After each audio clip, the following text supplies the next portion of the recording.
Hello everyone, welcome to knowledge mall. और आज की वीडियो है आप लोगों के लिए शुभकामनाएं से संबंधित, क्योंकि कल यानी कि 24 अप्रैल को आप लोगों का एग्जाम होने वाला है।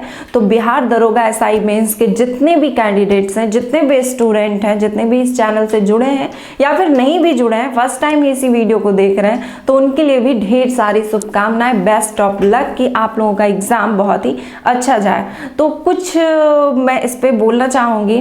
हालांकि आप लोग बच्चे नहीं हैं, आप लोग बहुत दिनों से एग्जाम दे रहे हैं, तो आप लोगों को ये बातें जानकारी होगी। फिर भी मेरा फर्ज है कि मैं आप लोगों को फिर से एक बार याद दिला दूं कि जो आपके एडमिट कार्ड पे जो निर्देश दिए जाते हैं, तो वो एक बार जरूर अच्छे से पढ़ लें, क्योंकि उस पे जो निर्देश दिए जाते हैं उसी को फॉलो करना है आप लोगों को और उस एग्जाम में बैठना है।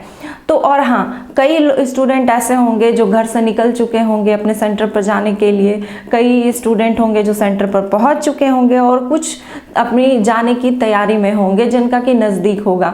तो मेरी ये गुजारिश है आप लोगों से कि जो भी वहाँ जहाँ सेंटर है आप लोगों का, वहाँ पहुँचने के बाद आप लोग इवनिंग में ही सेंटर को ज़रूर देख के आ जाएं। कई बार होता क्या है कि हम मोबाइल से लोकेशन देख लेते हैं कि अरे इतनी ही दूर तो है, ज़्यादा दूर जाना नहीं है, तो डायरेक्ट हम लोग कल निकलेंगे। तो होता क्या है, कभी कभी जाम वगैरह लग जाता है, उसमें आप फंस जाते हैं, तो फिर बिल्कुल भागम भाग करके आप सेंटर पे पहुंचते हैं और कहीं ना कहीं आपका माइंड भी उथल पुथल सा हो जाता है कि अरे मैं तो लेट हो गया, मेरा एग्जाम छूट जाएगा, या फिर मतलब आप बहुत हड़बड़ी में पहुंचते हैं, सेंटर बैठ भी जाते हैं तो आपका दिमाग जो है शांत नहीं हो पाता अच्छे से, और कई जाने हुए क्वेश्चन को भी आप गलत कर देते हैं या फिर गलत कलर कर देते हैं। तो इन सब से बचने के लिए आप सेंटर को जरूर एक बार पहले देख आए, वहाँ पे जानकारी ले लें जाकर कि कहाँ आपका सेंटर है, कैसे जाना है, नहीं जाना है।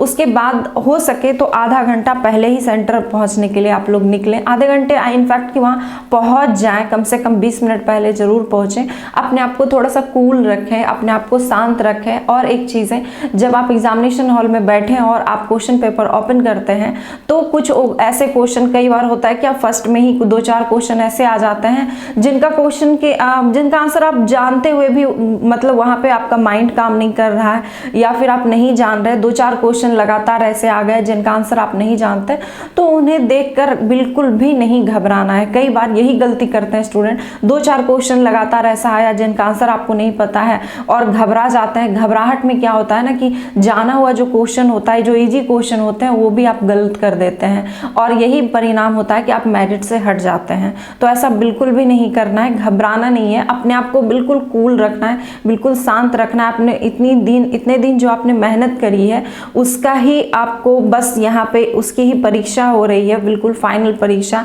बिल्कुल इसी से आपका सिलेक्शन होने वाला है। इसी पे डिपेंड करता है कि आप मेरिट में आते हो या नहीं आते हो। और एक चीज़ है, जैसे कि पीटी में हो कुछ क्वेश्चन अल्टर दे दिए गए थे, तो ऐसा जरूरी नहीं है कि इस बार अल्टर नहीं दे जाए। मतलब कि 10 से 15 क्वेश्चन तो अल्टर दिए ही जाते हैं, तो उन 10 से 15 क्वेश्चन को आप ध्यान में बिल्कुल न दें।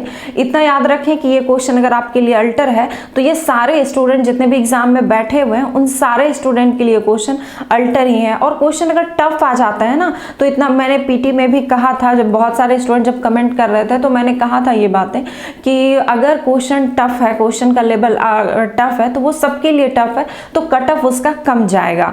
और मैंने कहा था कि जो 60+ करके आए हैं तो उनका रिजल्ट 100% है कि हो जाएगा, और ऐसा हुआ।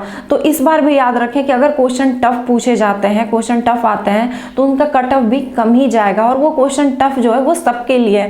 हाँ, सिर्फ ध्यान आपको ये रखना है कि जो क्वेश्चन की इजी हैं वो क्वेश्चन कम से कम आपसे न छूटने पाए। हालांकि अब कोई टाइम नहीं है आप लोगों के पास रिवीजन करने का, और मैं कहूँगी कि नई चीज़ें पढ़ने से अभी बचें। ऐसा नहीं कि सेंटर पे गए हैं और कोई भी नया मटेरियल आया उसे लेकर पढ़ रहे हैं, ऐसा काम ना करें। बिल्कुल अपने आप को कूल रखें, घबराहट को, जो अंदर से घबराहट होती है ना, उससे बचें और बिल्कुल कूल होकर एग्जामिनेशन हॉल में बैठें। और हाँ, कलर करने का भी ध्यान रखें। कई बार होता है क्या, आंसर हम क्वेश्चन में बिल्कुल से ही टिक करते हैं कि हाँ इसका ये आंसर होगा, एक का बी आंसर है, लेकिन वहां जाकर क्या करते हैं 10 नंबर के क्वेश्चन के बजाय हम लोग 11 कलर कर देते हैं कि 11 का बी। तो ऐसे में क्या हो जाएगा ना, आपके 2-4 क्वेश्चन गलत हो जाएंगे। तो इससे बचें, बिल्कुल ध्यान से देखें कि हाँ 10 नंबर का क्वेश्चन आंसर का बी है तो 10 का बी ही कलर करें। ये चीजें ध्यान में रखें। हालांकि ये चीजें सभी को पता है, लेकिन फिर भी मैं कहना चाहूंगी कि इस चीज को ध्यान जरूर रखें।